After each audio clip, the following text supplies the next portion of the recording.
On a still morning at the close of spring, in a small town nestled beneath the Truong Sun Range, the quiet was pierced by a faint, desperate cry.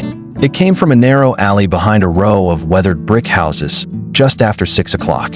Amelia, a 22-year-old student on her way to the bus stop, stopped abruptly. She had heard something, fragile, urgent, pleading for help. Her curiosity gave way to concern as she stepped off the cracked concrete path, scanning the weeds and broken ground. There, trembling on the cold cement, lay a newborn sparrow. Its down was sparse, its body fragile, and its eyes not yet open. Above, from the high branches of an old banyan tree, it had fallen.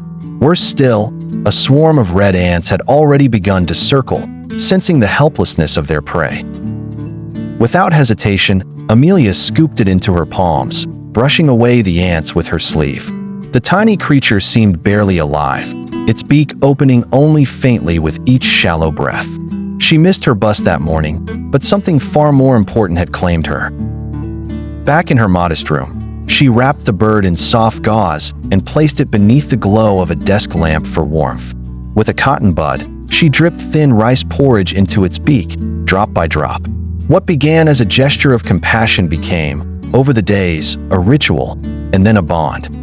She named the bird Cloud. Slowly, Cloud opened his eyes, stretched his wings, and let out stronger cries. The once silent room was now filled with the sound of life. By the third week, Cloud was capable of short flights, from the table's edge to the windowsill.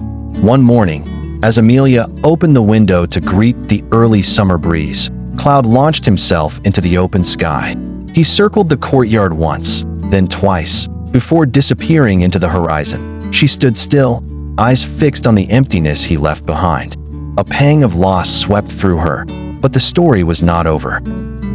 The very next morning, at exactly 6, Cloud returned. Perched on the windowsill, he sang a song so bright, it seemed to carry gratitude within each note. And he came back the day after. And every day after that, moved deeply. Amelia built a small wooden house under the tamarind tree in her garden, painting it a soft shade of blue, the color of dawn. It became Cloud's haven, a symbol of survival, of gratitude, and of a quiet love that endures. In a world that often rushes past, where fragile voices are drowned out by noise, one young woman chose to pause.